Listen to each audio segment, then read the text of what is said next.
Nihoyatda shafqatlik va mehribon Allohning ismi bilan boshlayman. Alloh taolaning xohishi bilan darsimizni davomlashtiramiz. Bugun biz nun harfiga berilgan misollarni o'qib o'rganadigan bo'lamiz. Yuqorida ko'rsatilgan 3 misolda ularning o'qilishlari bizga ko'rsatilgan. Birinchi so'z an deb o'qildi. Ikkinchi so'z in deb o'qildi. Va uchinchi so'z un deb o'qildi. An, in, un. Endi qolgan misollarning o'qilishini ko'raylik. Keyingi misolimiz birinchi bizda zay harfi va uning ostiga kasra yozilgan. Uni biz zi deb o'qiymiz. Va nun harfi sukun bilan yozilgan. Demak, nun harfi o'zi n bo'lib yozildi. Shu chaqda zin bo'lib o'qildi. Keyingi misolimiz mim harfi fatha bilan berilgan.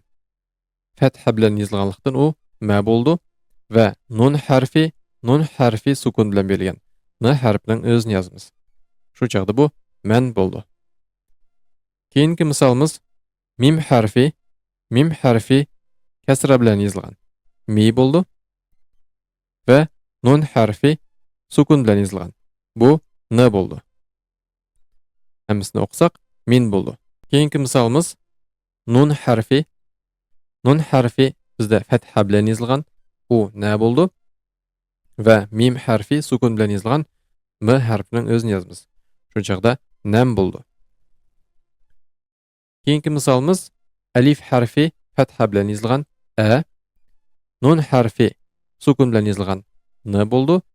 Ta harfi fatha bilan yozilgan. Ta bo'ldi. Qo'shib o'qiganda anta bo'ldi. Keyingi misolimiz nun harfi kasra bilan yozilgan. Ni bo'ldi. Mim harfi sukun bilan yozilgan. Mim harfining o'zini yozamiz. M va ta harfi fatha bilan yozilgan. Bu bizda ta bo'ldi. Qo'shib o'qiganda nimta bo'ldi. Keyingi misolimiz alif fatha bilan yozilgan. A. Nun harfi sukun bilan yozilgan. N bo'ldi. Ta harfi damma bilan yozilgan. Tu bo'ldi. Mim harfi sukun bilan yozilgan. M harfining o'zini yozamiz. Hammasini o'qiganda antum bo'ldi. Keyingi misol nun harfi kasra bilan yozilgan. Ni bo'ldi. Mim harfi sukun bilan yozilgan. M harfining o'zini yozamiz. Ta harfi damma bilan yozilgan. Tu bo'ldi. Mim harfi sukun bilan yozilgan. Mim harfining o'zini yozamiz. Qo'shib o'qiganda nimtum bo'ldi. Keyingi misol birinchi tug'an nun harfi fatha bilan yozilgan. Na bo'ldi. Zay harfi kasra bilan yozilgan. Zi bo'ldi. Ro harfi damma bilan yozilgan. Ru bo'ldi. Qo'shib o'qiganda naziru. Keyingi misolimiz nun harfi fatha bilan yozilgan. Na. Zay harfi kasra bilan yozilgan. Zi va nun harfi damma bilan yozilgan. Nu. Qo'shib o'qiganda nazinu bo'ldi. Keyingi misol alif harfi fatha bilan yozilgan. A. Mim harfi fatha bilan yozilgan. Ma. Ro harfi sukun bilan yozilgan. Ra harfini o'zini yozamiz. Nun harfi fatha bilan yozilgan. Na bo'ldi. Qo'shib o'qiganda amarna. Keyingi misolimiz alif harfi damma bilan yozilgan. U. Mim harfi kasra bilan yozilgan. Mi. Ro harfi sukun bilan yozilgan. Ro harfining o'zini yozamiz va nun harfi fatha bilan yozilgan. Na bo'ldi. Qo'shib o'qiganda umirna. Keyingi misolimiz mim harfi fatha bilan yozilgan. Ma bo'ldi. Ro harfi fatha bilan yozilgan.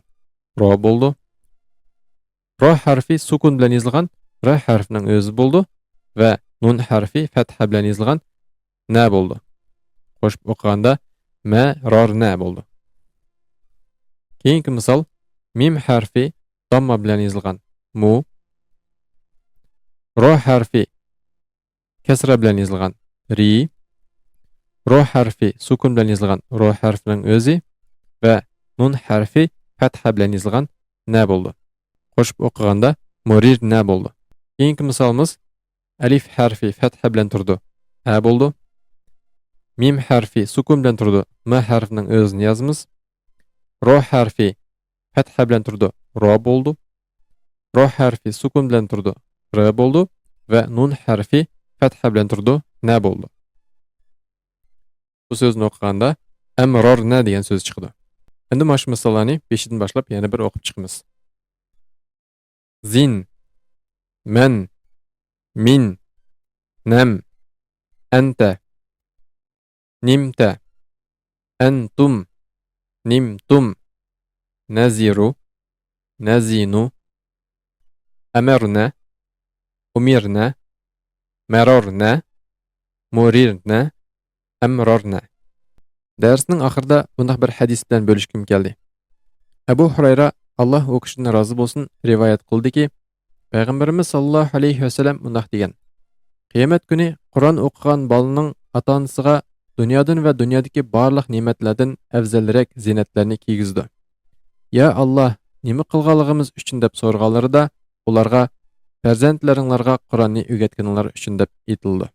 Yuqoridagi hadisda aytilgandek, Mushu Qur'onni o'rganib, qiyomat kuni ota-onamizga shunday bir zinatli kiyimlarni kiygizishga nasib qilsin. Qur'on o'qishni o'zimiz o'rganib qo'ymay, o'zimizning bolalarimizga, yaqinlarimizga o'rgataylik. Sababi Payg'ambarimiz sallallohu alayhi vasallam yana bir hadisda oranglarda eng yaxshirog'inglar Qur'onni o'rganib, boshqalarga o'rgatganlar degan. Alloh taolo hammamizga foydali ilm bersin. Darsimiz o'sha yerdan oyoqlashdi. Keyingi ko'rishguncha omon bo'laylik.